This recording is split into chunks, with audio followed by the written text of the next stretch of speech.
Hello and Happy New Year! Happy New Year! Do you still say that this late in January? Yeah, I mean, yes we can. Well, yeah. it is our first... Can't do it in February, but okay. Still alright, isn't it? It's still alright. Yeah, because we've had a bit of an accidental break from YouTube, yeah. haven't we? So just have a nice, gentle start to the year. Or I guess the other way you can look at it is that January is a black hole that sucks you in and you sort of emerge somewhere near the end, blinking in the light. Hibernation, I mean it was cold, wasn't it? And the canal was frozen for like a week and yeah. Yeah, well, it's still short days and it has been very cold, but it's much warmer now. Yeah, and the sun is out again, lovely. Yes, it's lovely. Yeah. Anyway, we're here, we're well, we hope you are too. And so we've got lots to pack into this episode. So coming up, we're going to do a feature on design development. Of course, we've got some music for you. We've also got news of a little sale on some selected yarns. But before we get into that, shall we just say what we've got coming up in the calendar? Yeah, so what's coming up?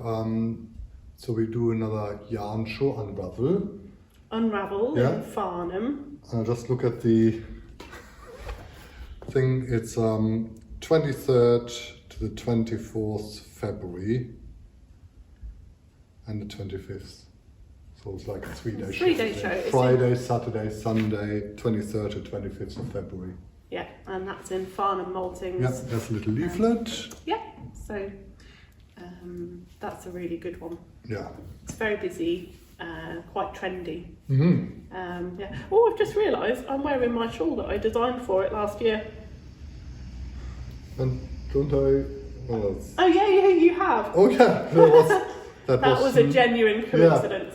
They're in the same colours. Yeah. Okay, so this is the Craft Town shawl that I designed, and this is the tenement cowl that Faye Dashper-Hughes designed. Yeah, very nice. That launched last Unravel. So yeah, that's cool. Yeah, matchy. The other thing that we've got coming up are some new dates of yarn dyeing workshops. Haven't done one for ages, so I've popped a couple of dates in the calendar for sort of spring time. If they fill up and if there's lots of interest, then I'll put another date in for the autumn. But for now, there's 2 dates in the calendar. Yeah. Go and have a look and you can book them straight away. Yeah. All right, so let's move on to our feature on design development. So would you like to see what I've been working on? Yes, please. Yes, please? Yeah. Pretending like you haven't seen it already. Yes. Okay, so could you just click your fingers for me, please? Ta-da! Ta-da! So here's what I've been working on. Looks great. Yeah, so you've probably seen this before.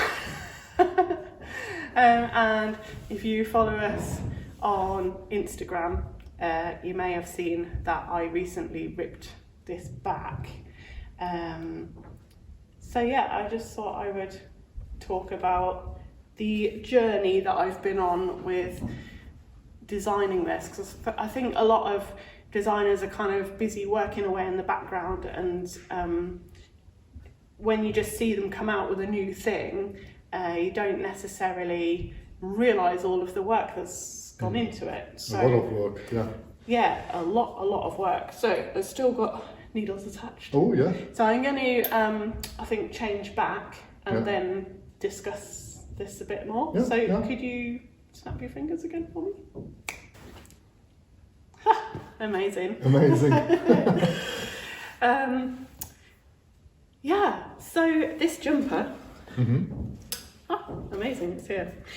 As you know, I had to rip the body back recently, but it wasn't actually the first time I ripped it back. The very first time was when I was working the short row shaping on the neck, and so of course you can draft a pattern to fit your body, but I'm designing this to fit a 12 sizes. 12 sizes. Yeah. So I want it to be fully size inclusive. So there's no messing around with just a restricted range of sizes. So yeah, it's one thing making it fit your body, but to then think about the whole range of sizes. It has to translate like to all sizes, and then has to be written in a way that's like easy to follow. Isn't it? And that's quite a challenge, isn't it? Yeah, and then especially when you've got a stitch pattern all over. Yeah. So it's a relatively simple stitch pattern. It's a slip stitch cable. So the pattern repeat is only 4 stitches, and the smaller the pattern repeat is, often the easier that is to manage. But because it's got this cable where this slip stitch crosses over, that adds a little bit of complexity. Yeah. So the first thing was getting the back of the neck raised, because we're not the same here to here. And you don't want to be strangled by your jumper. So that was the first thing. So getting that to fit nicely. I don't know if you can see there. Can you see that slanted shape? Yeah, I can see it, but I think... Yeah, well, I'll put a close-up on the camera, that's not a problem. So getting these extra stitches in and getting it to all blend in nicely without any jarring in the pattern, that was the first thing I had to redo a few times. And I've started writing the pattern up as well, so then you've got to write it in a way that makes sense. And like, getting your head around short rows, I mean, I'll sort of show you some of the stuff I ended up doodling, and this is like working out the different sizes and how it was going to blend with the stitch pattern. So that was an initial challenge. The next thing, it's a round yoke design. So you work the yoke in the round, and then you work increases at certain points. So I have to find a place in the stitch pattern where you can sort of hide the increases without... In a plain roll normally, isn't it? Yeah, so on this there is a plain round for in every colour stripe. It's not actually all that obvious, but there is a point in the stitch pattern where I can hide some increases, but you've got to go from X number of stitches to Y number of stitches for one size. But then you've got to do that for 12 sizes. It's one of those ones where you want to increase evenly around the circle, and then doing that for 12 sizes, it gets very complicated very quickly, and there are multiple ways of describing that. But what I made myself is a little increase calculator, so I can punch in the numbers, like this is the number of stitches I'm starting with, and this is the number of stitches that I want to get to, and it'll spit out a few different options for me. So that really sped up the process of writing out the pattern for the yoke for 12 sizes. So that was challenging, but less so because I've created this tool to make it much easier. So that was actually quite a satisfying part. Then the bit that's caused me the problems more recently is that not only did I want it to be, I want it to be size inclusive, but I want it to fit well. I don't just want it to be a tube that's big enough to fit your body in. You know, bodies have shape as well as dimension. So I decided to incorporate some bust shaping. So there are basically 4 different options for bust shaping, and the first one is that there's none. The tube approach, or the person without breasts approach. And then there are degrees of bust shaping. So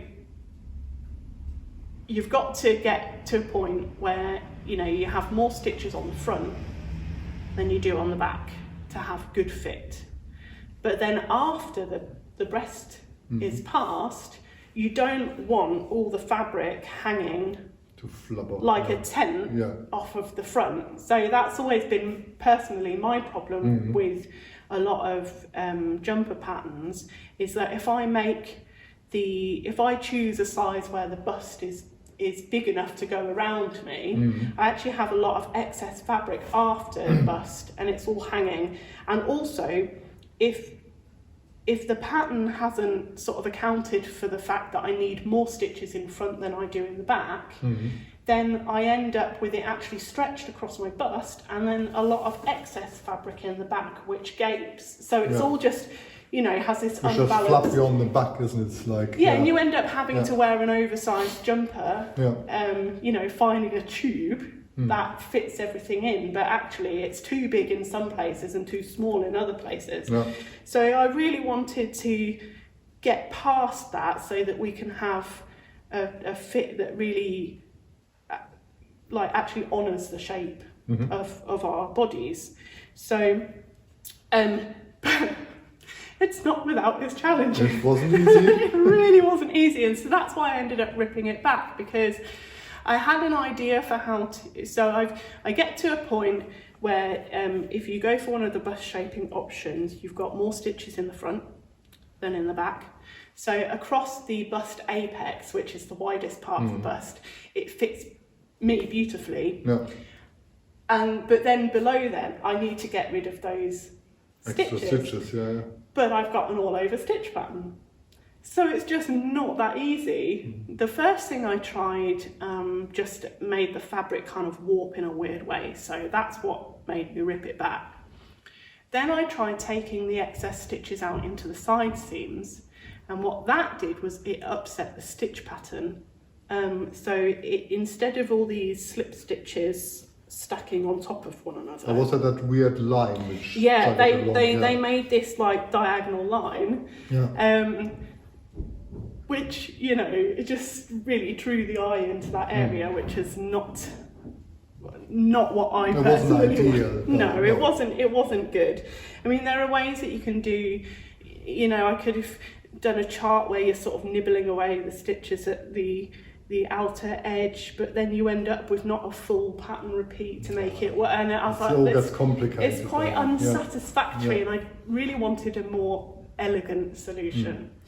So, thanks to Natalie Warner and her pattern drafting and knitwear design courses that I went on last year, I had an idea that I definitely would never have had before doing that course. In fact, the whole idea of like making sure there are more stitches in the front and there are the back, like, probably wouldn't have occurred to me either. But how to deal with this particular problem, I realised when you take stitches out to the side, you're taking darts into your side seam. Well, you can move darts. If you don't know what darts are, they're like, you see them more in woven pattern cutting, where you've got like a triangular shape that you cut out of the fabric, and it enables you to kind of create pocket shapes in your in whatever you're making. But I can move those darts to the centre. So I've actually taken the excess stitches under the bust apex out here, and what that's done is kept the stitch pattern consistent all the way around, and it's quite a novel approach, so I'm quite pleased. I'm quite pleased because it's unusual, and I wouldn't have, and you can actually see, because I've still got a lifeline in here, you can actually see that it curves. That the fabric curves. That light green line is where it is. So there are pockets here, and then the excess fabric is being taken out just here. It will be a very well-fitting jumper. Well, I've tried it on. You've seen me wearing it, and it does fit really nicely. So, I've been thinking quite philosophically about design for over the last week or so, and I definitely think that the design process is basically a series of obstacles. And then to get over the obstacles, sometimes you have to make a compromise. You have to compromise on your original design idea, or you can keep trying, and maybe there is like a more elegant solution. Certainly, usually more than one solution to a problem. But you do just have to find it. You have to find it, or you have to make a decision, and you have to move forward. And it can be really frustrating. And I just. But at least it didn't end up in the naughty corner. You've given up on it. No, I mean, it was in the naughty corner over Christmas time, because I realised there was this issue, and then I didn't have any time to deal with it. But I've come back to it. I've gone over the problem again and again, and come up with a solution that I'm really, really happy with.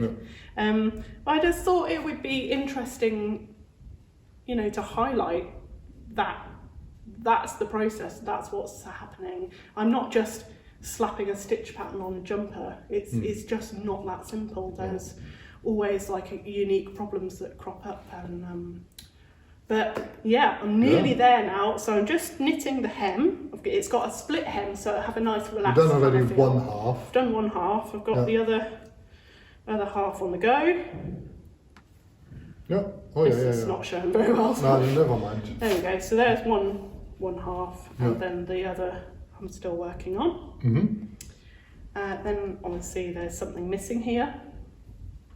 Sleeves. Yeah. Sleeves. Full sleeves. I might be eating my words later, but I think they'll be relatively simple.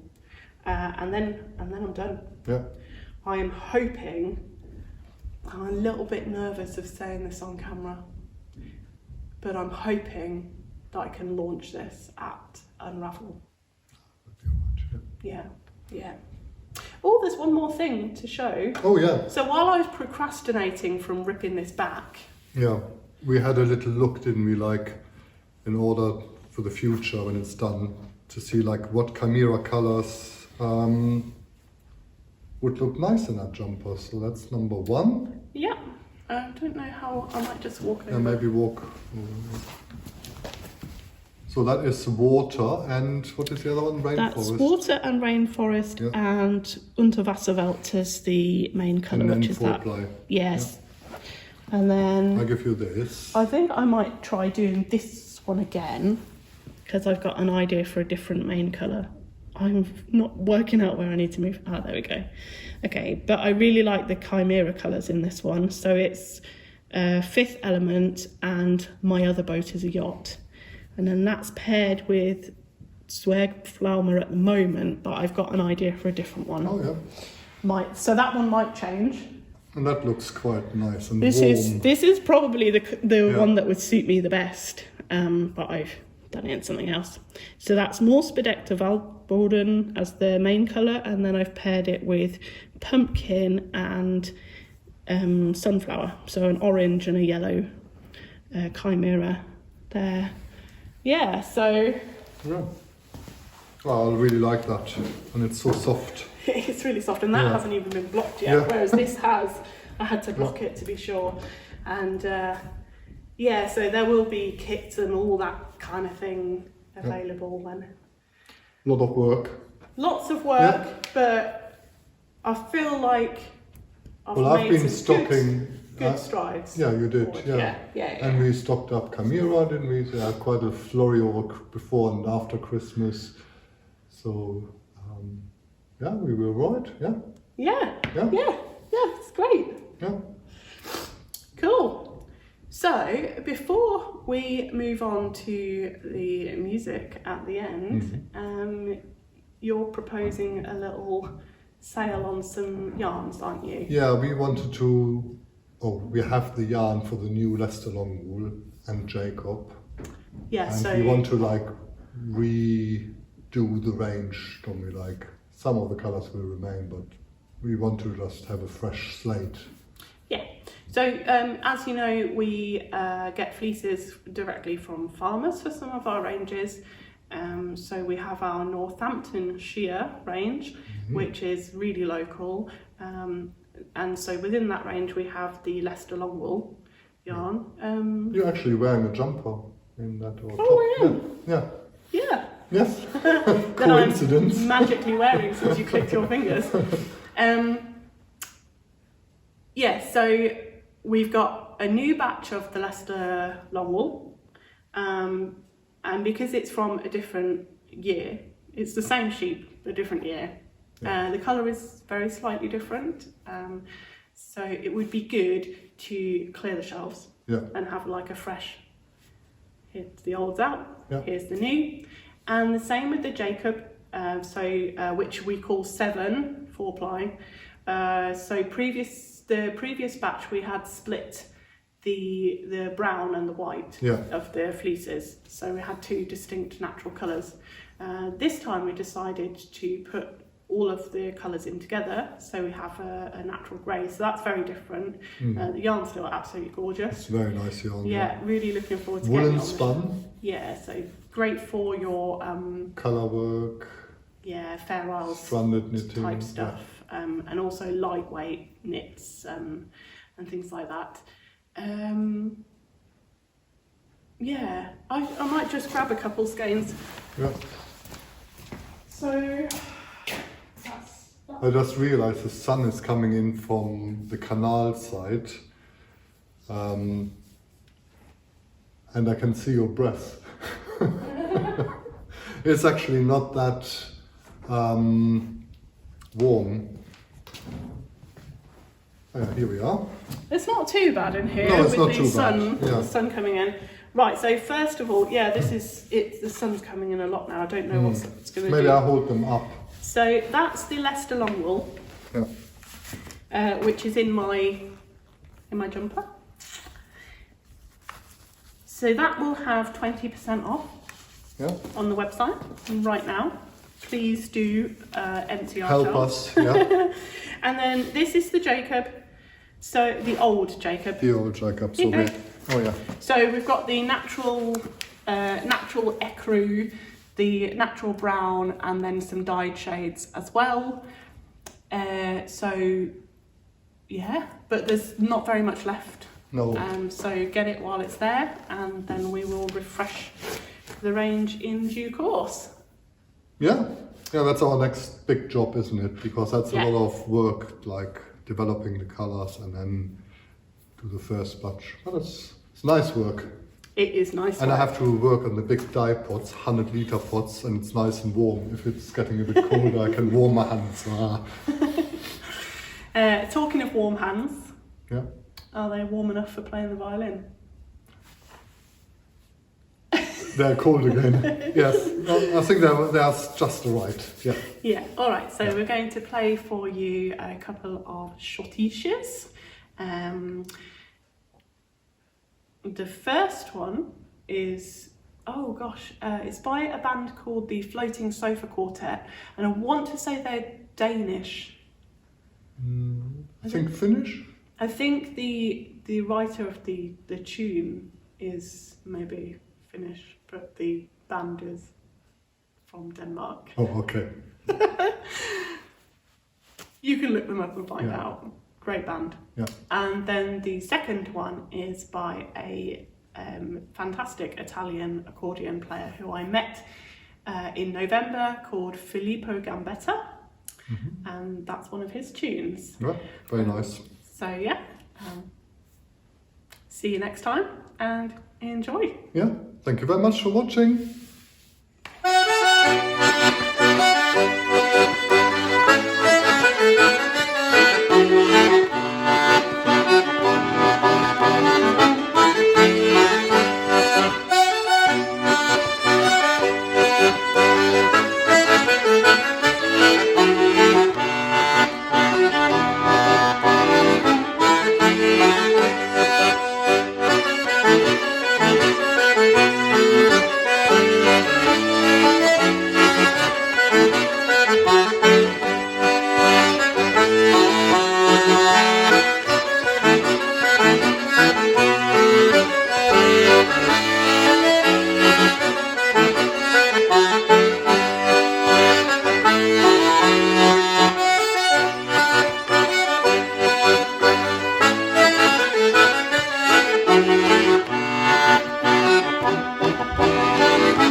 Bye.